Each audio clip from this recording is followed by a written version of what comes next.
All right, we are here today with Kathleen Griffith, who I am really happy and excited to have you on. It's great to connect with you through the super connector. David Meltzer, once again, makes a wonderful introduction. So thank you for being here. Thank you for having me. Yeah, he strikes again. Happy to be here. Yeah, good. Okay, so tell me, Kathleen, just kind of backing all the way up. As you know, our format is really to tell the full life journey. Tell me a little bit about yourself, kind of starting at a very early age. What was your family dynamic like? What brought you into this world, and how was that? So I grew up in a town in Westchester. I was the child of a Canadian. So my dad is from the prairies of Regina, Saskatchewan, middle of nowhere.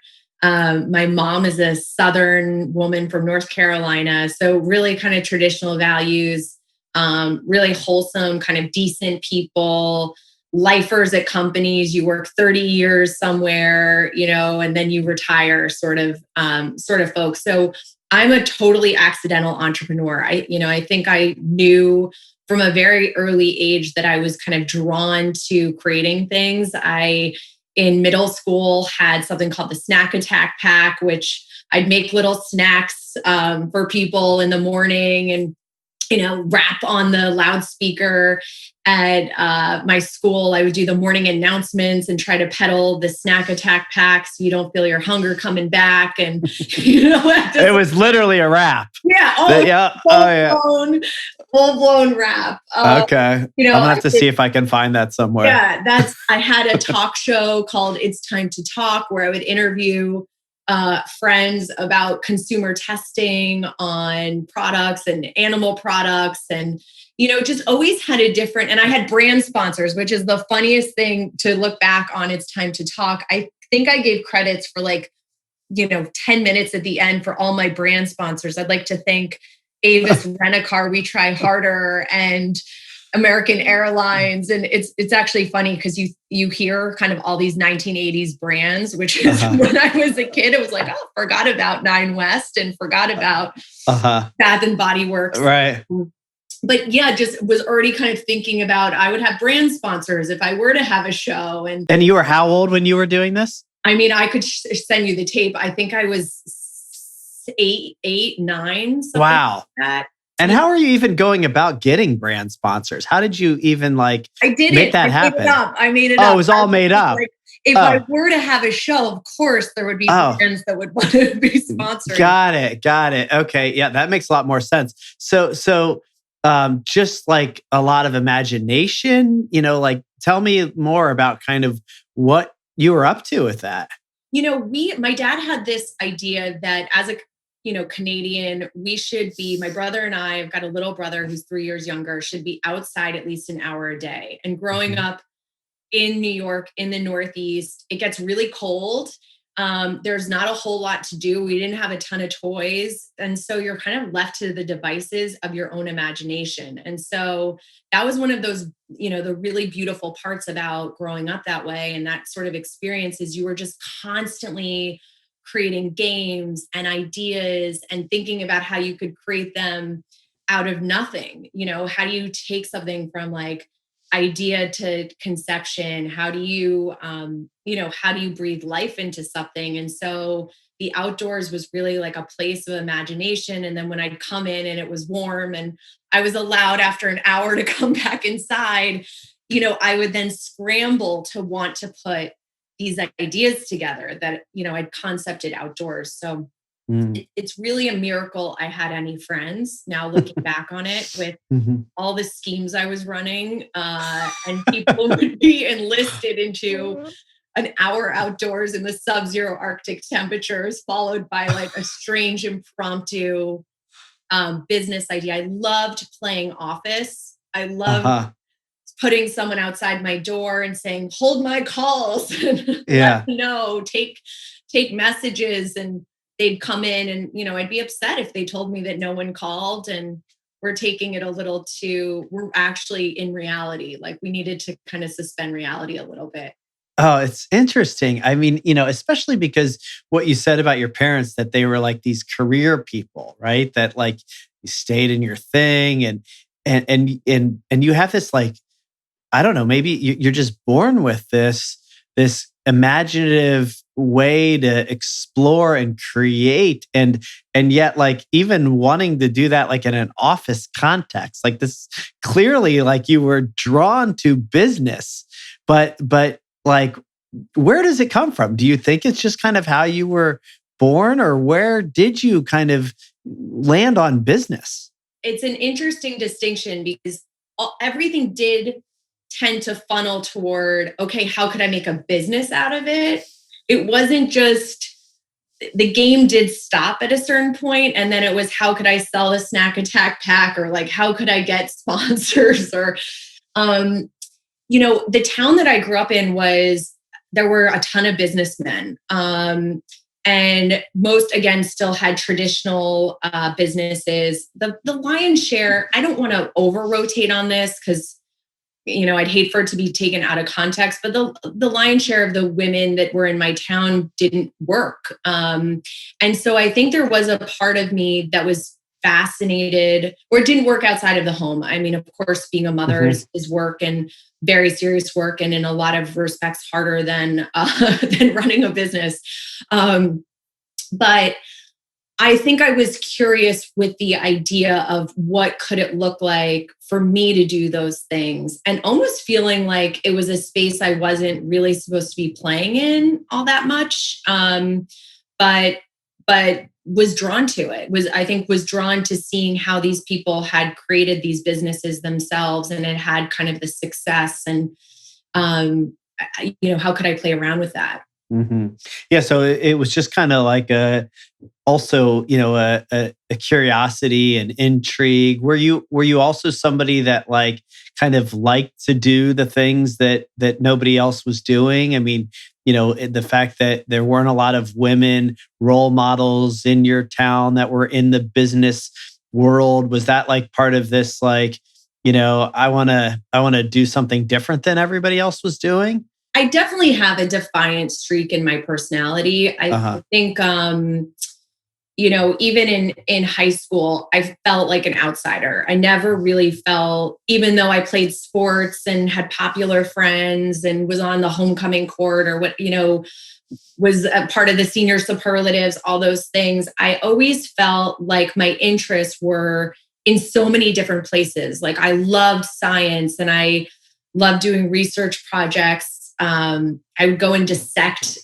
animals on the weekends and, won a big award from IBM for science, being like a promising young scientist. But then I loved sports and considered myself an athlete, and loved business and just how things worked and how could you make money selling things. I was fascinated by this idea of like, whether it was babysitting, whatever it was, that how could I make money doing it, have this kind of value exchange. And I think for the most part, the people that I was seeing at the time were one dimension. It was the 80s, 90s, and you were kind of expected to sit in a certain sort of box. And now we have a lot more acceptance around being a multi-hyphenate or a slasher, or someone who's got a ton of different interests in a lot of different areas.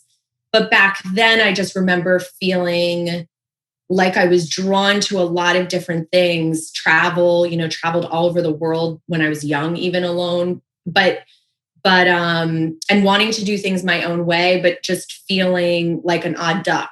Yeah. And I'm wondering because, you mentioned homecoming and senior superlatives and being an athlete and kind of what feels like you're really in a very kind of mainstream or popular kind of typical high school experience, yet you describe yourself as like feeling like an outsider. Was that kind of an internal feeling, like you were able to navigate it all real well and like, kind of fit in, but internally you didn't feel like something was really aligned? Yeah, I think that's something that we deal with all the time in life. There's, are you aligned internally? And then does the outside world align with you, or is kind of, are you in, and I really think true, like peace and joy is when there isn't tension between those two worlds. You're just in a state of kind of total alignment between, but you don't get to really do that as a kid. You don't get to create your external world. Like now as an adult, I'm able to do that. And so there's no conflict, and I'm, totally at peace because I'm allowed to show up that way and own it and be interested in all these things. And it actually works really well for business. But yeah, I think at the time there's this feeling, there's not a feeling of harmony because you can't manipulate external variables to align with you internally yet. And you don't know how to do that. And you don't know how to express it. And you don't know how to talk about it. And you don't know how to kind of create it. So you're trying to kind of jam yourself into what at least you think you should be doing, and how you should be acting, and how, all that. It's a constant state of like conflict, which I think a lot of young people have, which is, why we've got the rates of anxiety and depression, some of these other things that we're seeing, because of that. Yeah. And you're right. I think there is kind of this expectation that's placed on performance. And you had mentioned before we started that, you're a junkie for kind of this performance world. And I think, we'll talk about that maybe in a little bit, because I think your definition of performance is different than maybe the ones that you take on when you're a kid and you think that you're supposed to excel in certain things, or maybe in your case, like in a lot of things. Can you maybe speak to where that came from? Was it peers? Was it your parents? Was it internal drive? Combination of that you felt the kind of desire to perform at a high level? I had an incredible nanny who raised me when I was little, who played a really formative role. She was like lace curtain Irish, very devout Catholic woman, loves systems and rules, and just finding a way to work kind of within a system. And at the same time had this real kind of desire and pull to be, larger. She was larger than life. She had this incredible sense of humor and this dry sense of humor and wit, and was very sassy, and, would tell my parents that she would leave us at home. They were both working parents. If they were so much as 5 minutes late, she was walking, and, would dress to come to our home. She put on these like gorgeous pantsuits with hair and makeup and earrings and the whole 9 yards. And I think she really taught me a lot, just again, about giving yourself permission to be a lot of things. So in our home, there was this sense of this person who was, had a lot of unrealized dreams and things she wanted to do that I don't think ever got around to doing, but had a lot of different interests. And so that was kind of our, safe space to at home kind of try some of that stuff on. And she exposed me to a lot, but then instilled in me this work ethic and rigor. She had to work so hard for every single dollar. And she had 6 children, had to support all of them. And so, I think I just come from this really long line of women, my mother included, my other, maternal grandmother, my dad's mother, who ran a one-room schoolhouse on the prairies of Regina, Saskatchewan, grades K through 12, had 5 children of her own.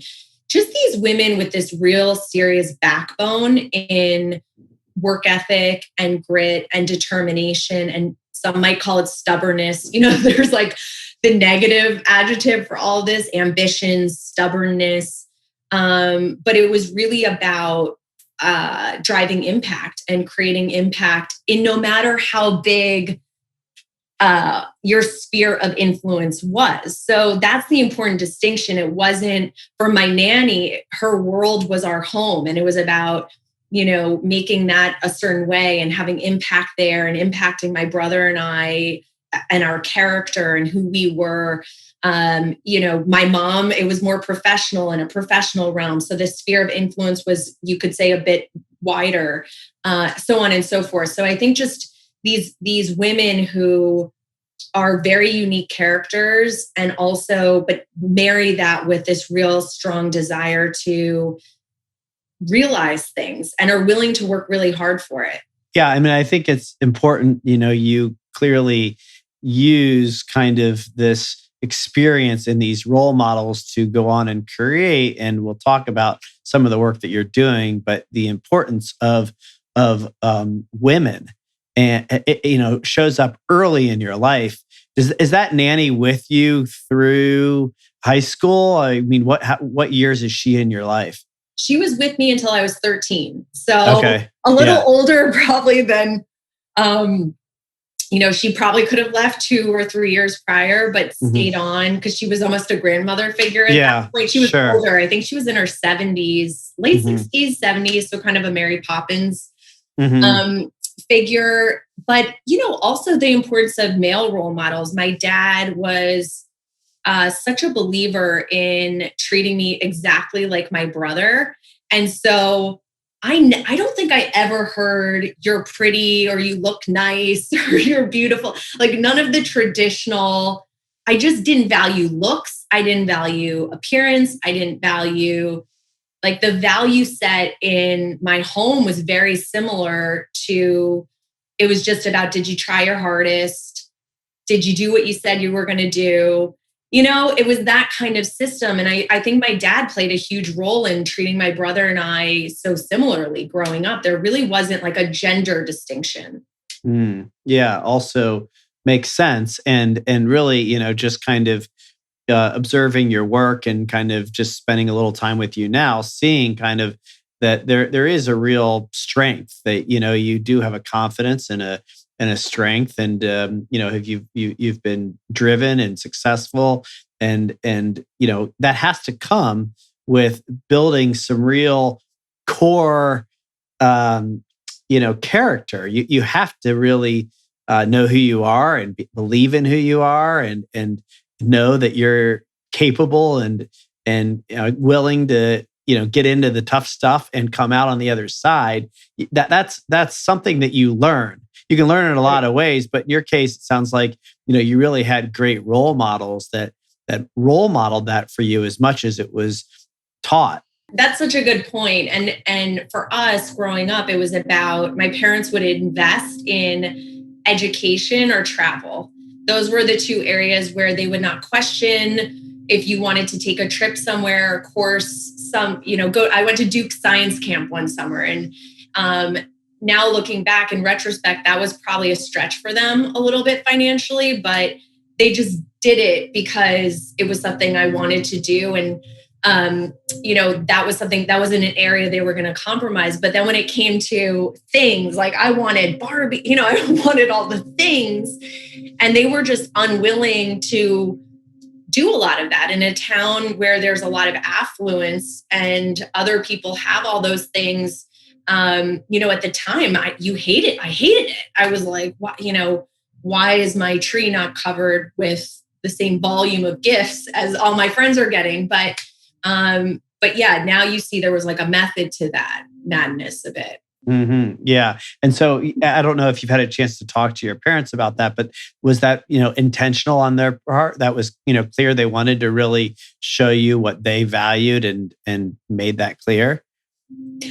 I think it was reality, like they were young, hardworking people. And yeah. That was the best they could do. And if money was going to go somewhere, it was like, okay, that's where it's going to go. Yeah. Well, I'm curious because, you do eventually go into business, and you were, gravitating to business from a very young age. I'm wondering what role did that kind of stuff, wanting things and not really being able to have things. How much did money really motivate you, even as a young entrepreneur? So my entrepreneurship piece kind of kicked in a lot later. I did about a decade stint at working at really big ad agencies,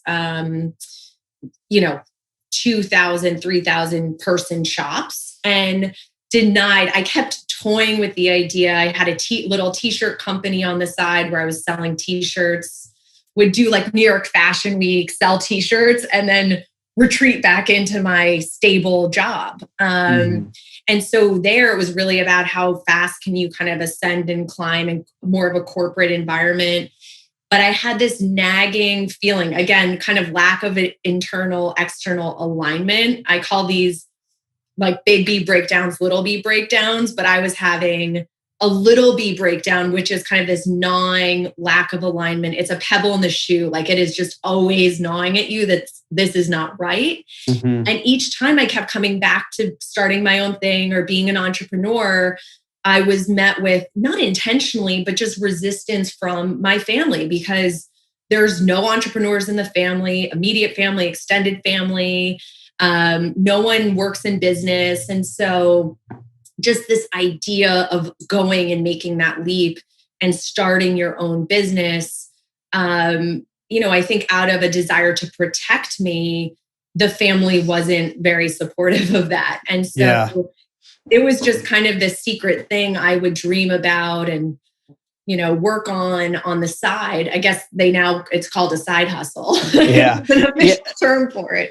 Yeah. I want to hear, kind of eventually that jumping off point. But before we get to that, I think what you're highlighting is something that's really interesting. And I think it's common still to this day. Today, side hustles and young entrepreneurs and just the entrepreneurial world as a whole, well more understood, accepted, embraced, even held up. I mean, when I was a kid, it was like doctors and lawyers, right? Now, entrepreneurs are starting to kind of have that kind of cachet.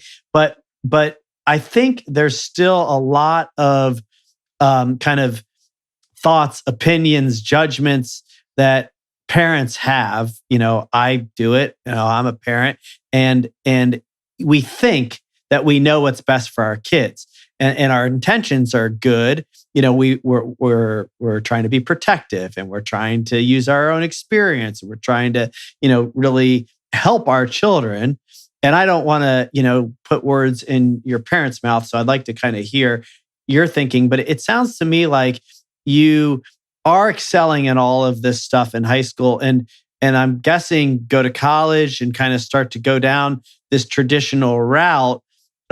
Because that's the world that you're living in. That's the expectation. That's the just kind of societal norm, right? When really, you're this little kid that's walking around imagining, being, using your imagination to think about, how you might be in business, right? But you go off into the more norm, societal. Right. I did the same thing. Is that true for you? Is that what happened? Yeah, that's exactly right. I mean, I did the life I was supposed to do for at least 10 years. I across the board, not just in business, but, was with the guy I was supposed to be with, was in the job I was did the check.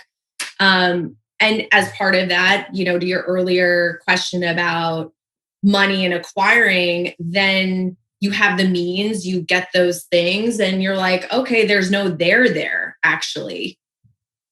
All right, I have a really nice watch. Okay, I've got a really nice piece of jewelry I was able to, okay, and there's just, it doesn't end up filling that, it doesn't end up filling anything substantive. It really doesn't. And so I think there's a lot to be said for, look, do I wish I could help people? And it's part of why I even do these things. Like, can I save you a decade of your life where you just go for it and gun? And I think to your point, culture is just so much more supportive right now of even doing that and feeling like that's a legitimate path. Get after it now, because what you learn is when you're not chasing down what you're meant to be doing, what you were put on this planet to do, you waste a lot of time, pursuing these kind of like circuitous paths, just proving to yourself kind of what you knew all along.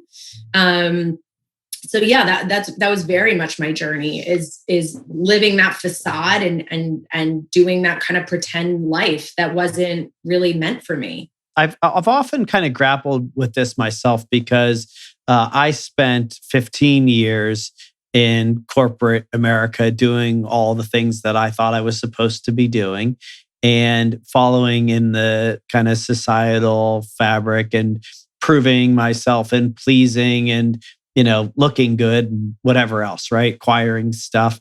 And I've often kind of wondered about what you just said and kind of given the same advice. Just go right to what your heart is calling you to do and trust it and get in at the bottom and spend that 15 years learning it and, follow your passions. And I believe in all of that. I really do. But I don't know for me if I would have done what I'm doing or really had the same kind of appreciation for it had I not had that other experience. And so sometimes I'm a little conflicted. And, when you say we're brought into this world to do a certain thing, I have a kind of a spiritual belief that it's all happening, right? Yeah. And it's all happening as it's meant to be. And there's no wasted, there's no wrong. But I'm just kind of curious to hear your thoughts on kind of how these kind of experiences really did unfold in a way that end up serving you.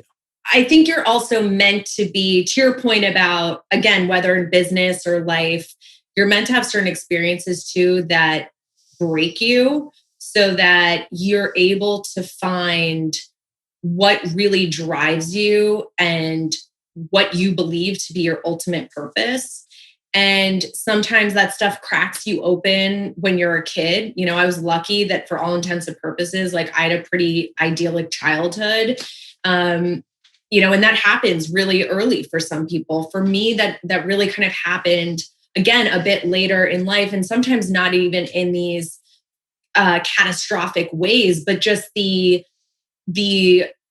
gnawing feeling that you needed to be doing something, and that kind of breaking a part of you to say, I don't really want to live. I don't want to be a fraud, and I don't want to show up in a way that isn't wholly me anymore. I just don't want to live that way anymore. So I think all of that stuff plays out exactly how it's meant to, and everything is in perfect order, and we're all exactly where we are meant to be. So all of that is true. And I do think that's the beauty of it is, but it's knowing when to chase something. It's knowing, okay, this thing keeps coming at me and it's time I stop denying it. And it's time I now actually go chase that down, because there's a reason something continues to surface in your life. There's a reason you're drawn to certain people and things and ideas, usually because you're meant to co-create with them in some way. Yeah, I've actually kind of come full circle on this conversation. This is, a conversation I have with myself quite a bit, but that and I really like how you phrase that. You need these breakdowns, that you need to be cracked open. That's kind of part of that journey, and part of what I've kind of decided is that, to your point of advising people that they can skip that and they can kind of go right to the thing that they love. They don't have to. I think that's actually also part of my experience. Sounds like maybe your experience too, is to then be able to help people really get the learning they need, but do it in a way that's a little more direct. I don't know if that's possible or not, but it's kind of my hope is that part of my journey, right, and people like you and who have had a similar journey can actually make it easier for another generation by sharing this experience. Yeah. And just I think we're primed to, or at least my generation was primed to think when things start to go wrong, or your life looks really different, or you're living in a constant state of fear, that's an indication that something's gone horribly wrong. When in reality, we know that it's actually, chances are you're pursuing something that is really meaty and meaningful. And so I think part of it, part of the greatest gift we can give is just helping with those reframes, so that it's all it is. It's just a change in perspective and how you to these things as, okay, negative, negative, negative, or no, the greater the breakdown, the greater the breakthrough that's coming for me in my life. This is actually a really good sign. Like things are falling apart because something is waiting for me on the other side of that. Yeah. Okay. So tell me, you mentioned that you start to kind of go into this path that feels like what you're supposed to do, which includes large marketing firms. Tell me a little bit about kind of what you're doing there and how long you do it, and then this nagging kind of gnawing feeling that eventually you have to chase. Tell me about kind of all of that, how that unfolded. So I started as an assistant to the assistant of the assistants at an agency called Deutsche Advertising. I found the job off of monster.com. I graduated with highest honors from college and thought getting a first job would be kind of easy breezy. And it wasn't. The market obviously wasn't as bad as it is today, but it was just, there was a lot of constriction.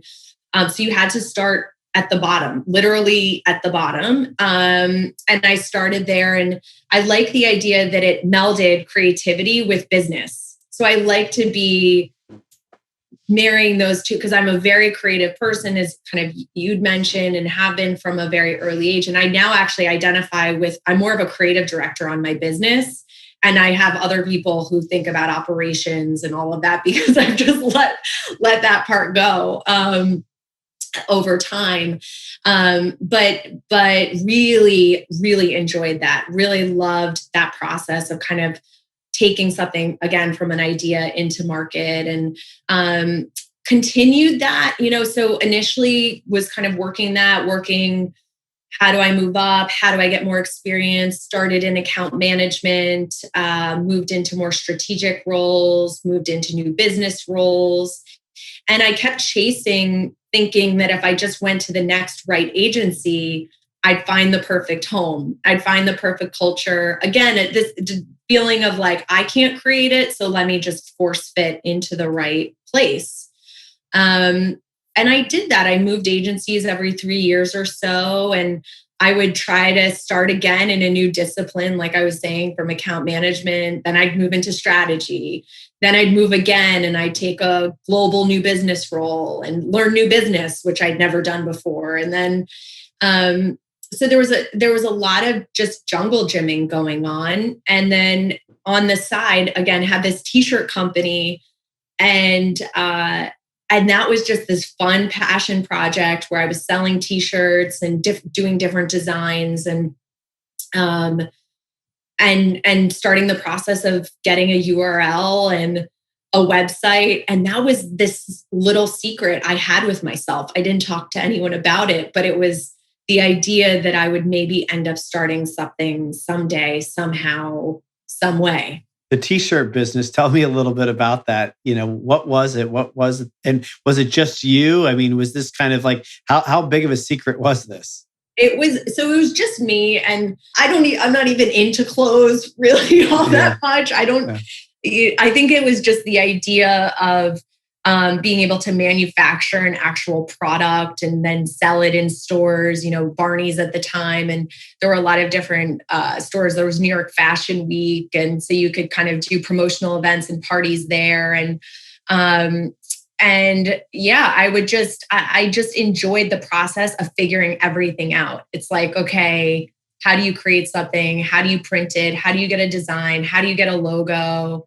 How do you do accounting? Just all these things I had no idea, but the idea that you can figure anything out. I love Marie Forleo as saying, like, everything's figure outable. Mm-hmm. So that taught me that truly everything is figure outable. Mm-hmm.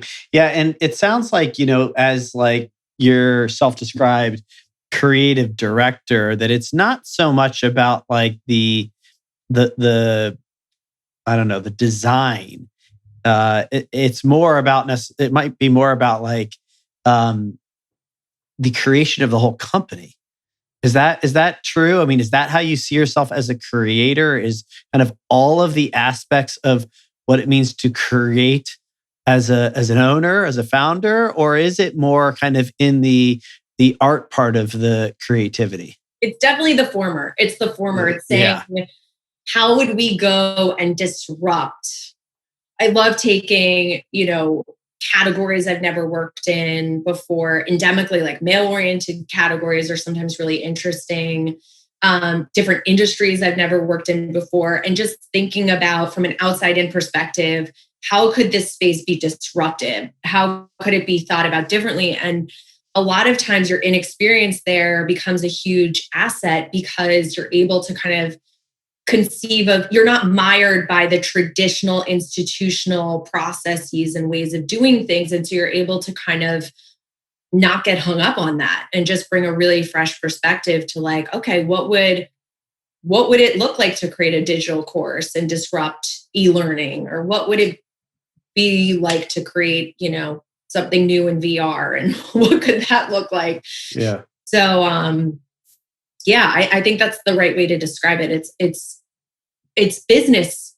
There should be a term for this, like business creative, I guess. Yeah. Well, I think the thing is that I think most people use the word creativity as something that's kind of put in a box that usually is connected to some sort of art. And, it could be a fine art, or it could be a movie, or it could be, branding and marketing. I mean, it could be digital, that is kind of the traditional thinking around creativity. I think what people don't really understand is that you can be a creator of anything. You can create your life. You can create your business. You can create a conversation. You can create, a whole bunch of things. And that does take some real imagination, and it takes real creativity to be a creator of anything that you want to produce. And business, I think, is often kind of pushed into a different category when really it's absolutely creativity. Yeah. And I'm really interested with this idea of, you were talking about money before, and, probably in your journey, that's initially what you chase. And then you don't chase it at all. It's like that is the last thing that I'm thinking about is, okay, how do I now, I'm creating from a place of purpose and intention. And then how do I make this hit the market in a way where it can now survive and thrive and live in the world? And oftentimes then there is a commodity exchange. There's a, dollar exchange to keep that alive, because it's important that it lives in the world and survives in the world. And so then you're tied to making sure that it survives. But it's no longer about making money. It's about driving impact through these ideas and changing people's lives through these ideas. And then how do those things go the distance so they just don't end up, getting obfuscated. Yeah. I want to talk to you about that, but tell me first, so what is the official jumping off point where you really do go into your own business and start to create? So I was at a large agency in, probably it was the most grueling role I'd had. And I was working most nights and weekends, had virtually no personal life at that point. I'd started missing friends, the birth of friends' kids, and graduations and weddings. And I'd gone pretty much a whole year without seeing or celebrating anyone that was important to me. And family is really important, and friends, community is really important to me. My health was not in the best shape. I wasn't working out the way I wanted to. And I felt like I truly just reached, again, a breaking point where the risk of staying felt so much greater, in addition to kind of the spiritual toll that it was taking, than having the courage to make the leap. And I love this game, what's the worst possible thing that can happen? And so I started to just play that out. Okay, I come back groveling on my hands, to the industry, who aren't even paying attention to what I'm doing in the first place, to say, whoops, I made a mistake. Can someone please hire me?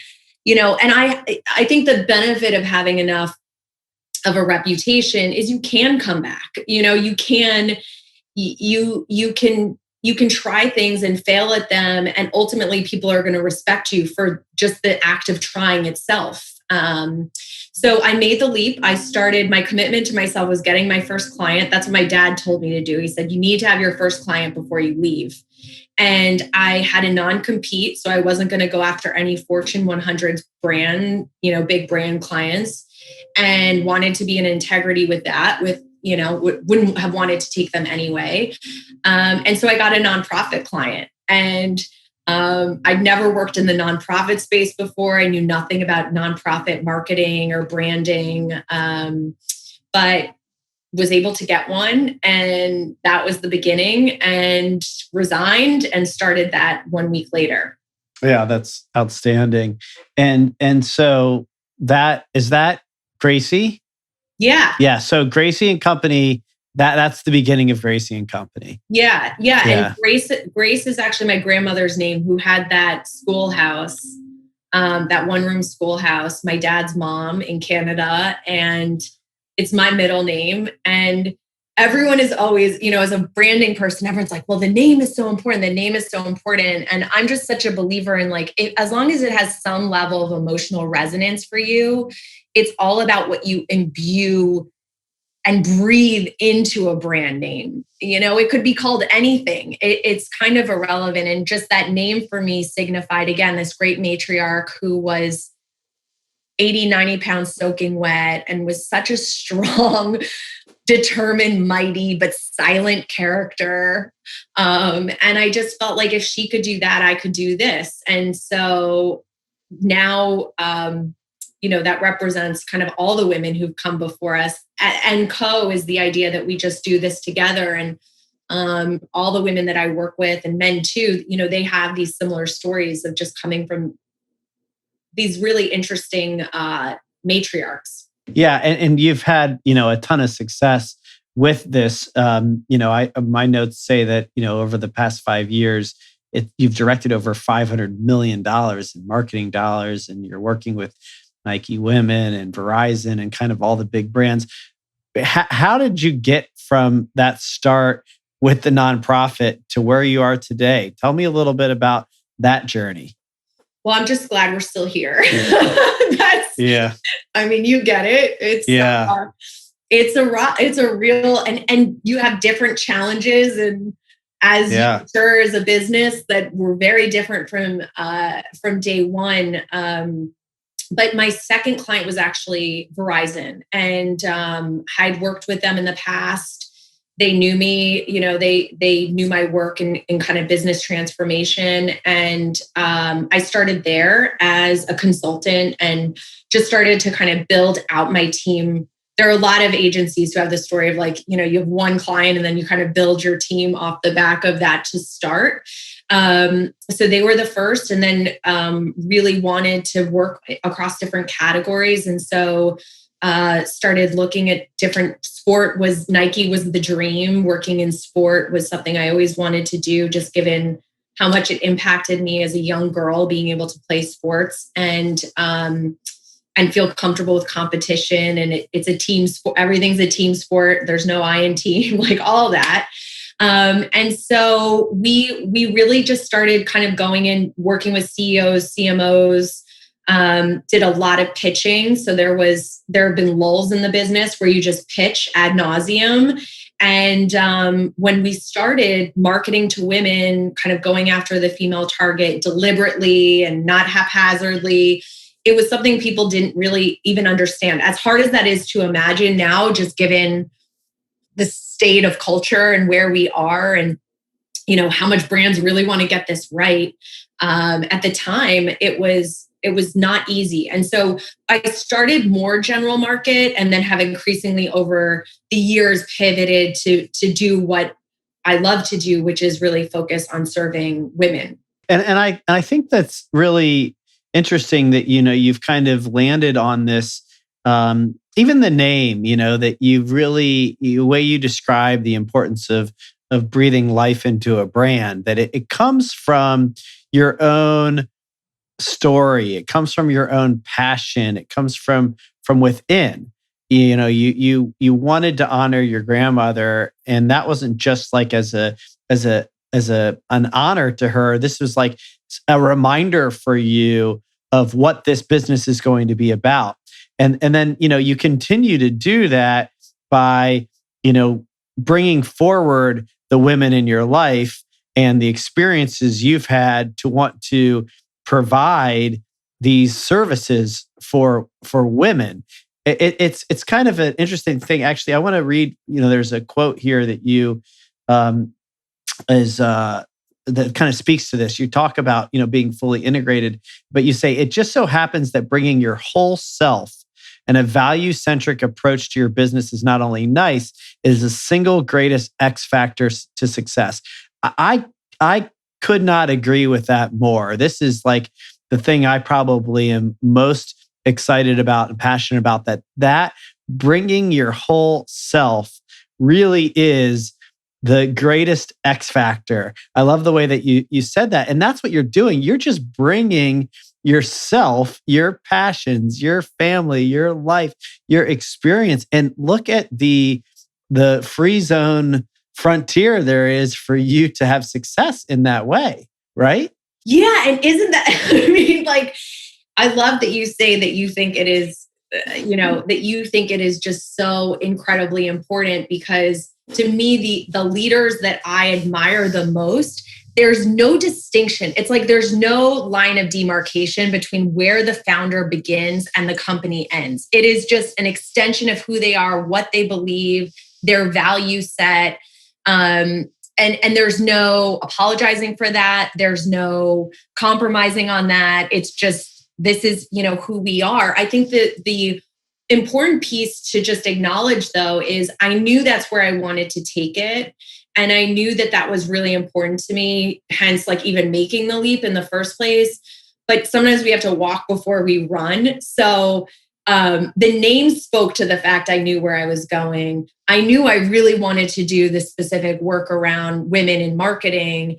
But initially, just to literally build a business and stay alive, I had to do general market work, and I had to do nonprofit work, and I had to do some of these other things that weren't really aligned in terms of the future vision. So I think that's another thing for people to think about. Like, it doesn't have to be perfect. It just has to be right for right now.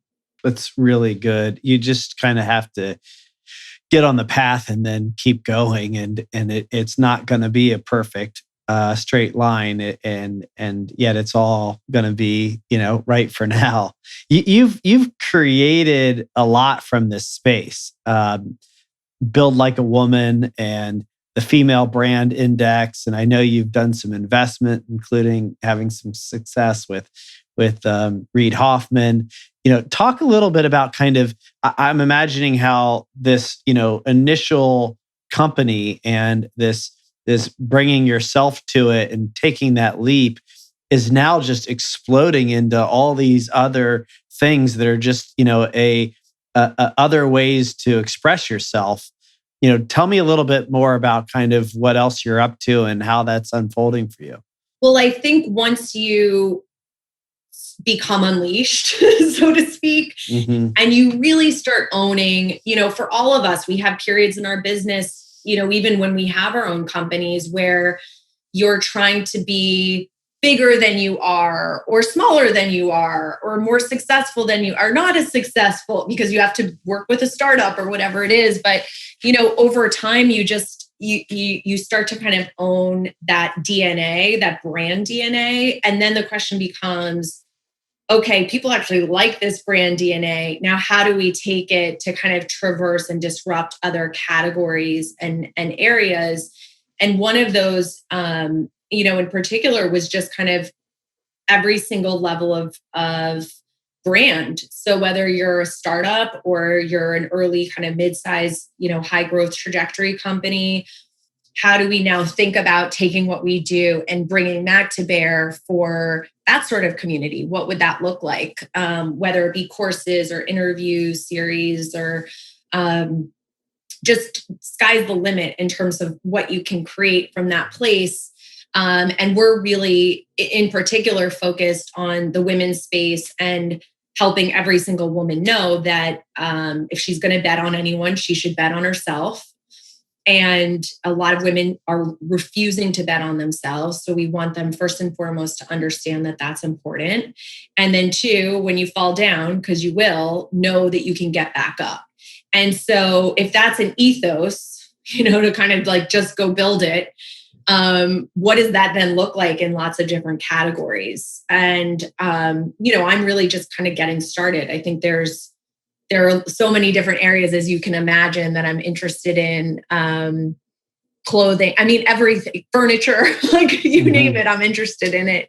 So I think that's going to be the next 20, 30 years of my life, is going to just be giving myself even more permission to start playing in way more spaces and, areas of interest, even if they seem disconnected to kind of the lay observer, knowing that they still have that same kind of ethos and DNA.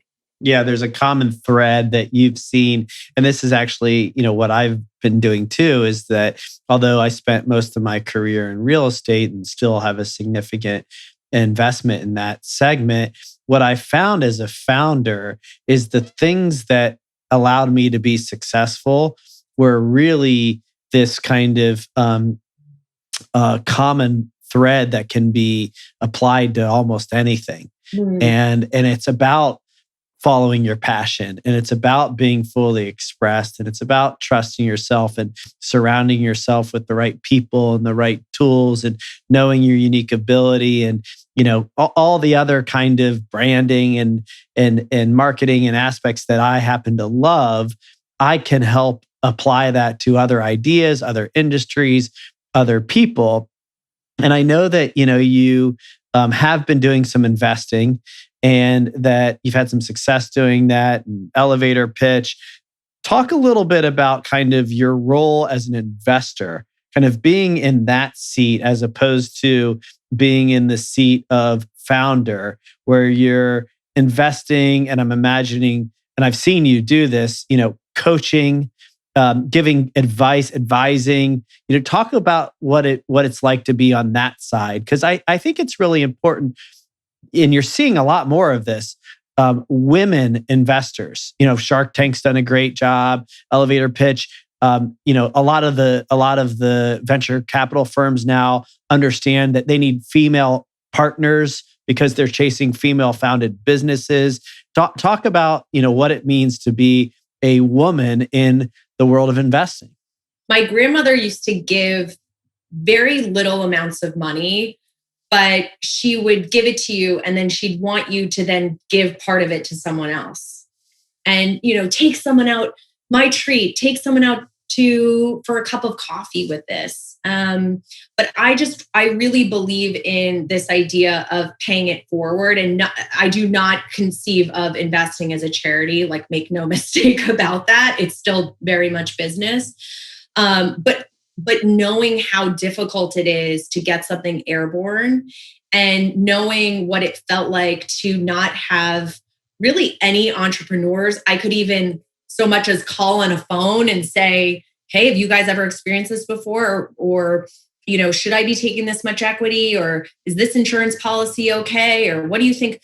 I literally, for the first 3-4 years of my business, I didn't even have anyone to call. And I was too embarrassed at that point, now being a business owner, to reach out and ask people for help. It just felt like, well, you should know that, or you should know these things if you're running a business and consulting with big, companies. And so that's part of what I do, is just, I'm investing in people.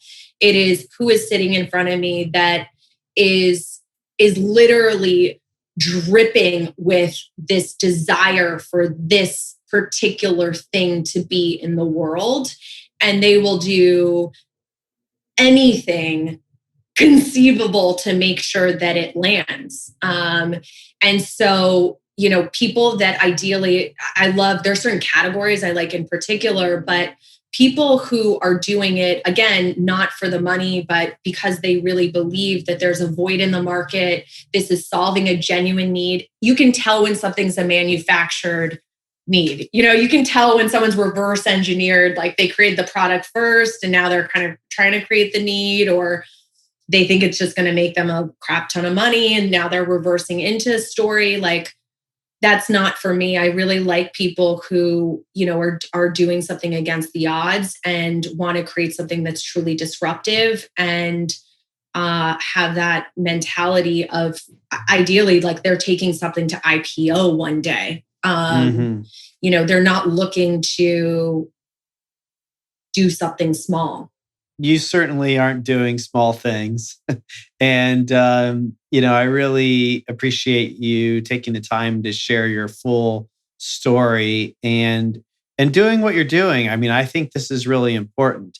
You're using business to bring yourself to the world and to help women all over the world. And it's not just women, because there's a lot of men involved in these organizations. You're just helping people, but you are focusing on the importance of women.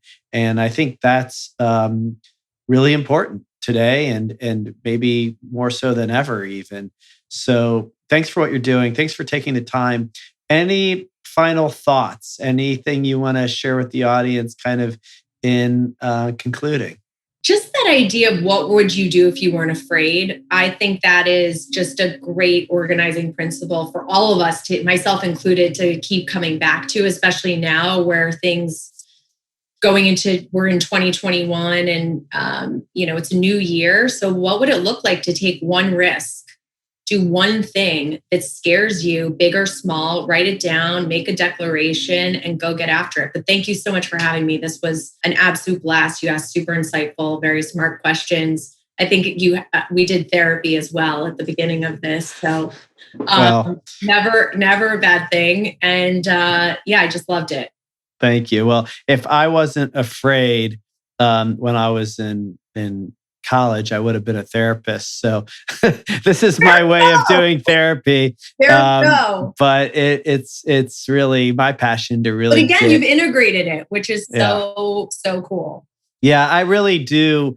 Appreciate you seeing that and really highlighting the importance of integration. I really think you're on to something. Your message is really strong. I share your passion around integrating and fully expressing ourselves as our secret sauce to success. Right. Not only are you just so much happier, that peace and joy you spoke of, you get to live in peace and joy, and it's not all peace and joy, but you get to experience that, you get to taste that, and you get to be successful. You get to have the things you want because of it. And that's the thing I think that, of all your messaging is really most important to you, and the thing that I also really believe in. So, Kathleen, thank you for being here. This was really a pleasure. Thank you. Appreciate it. Thank you.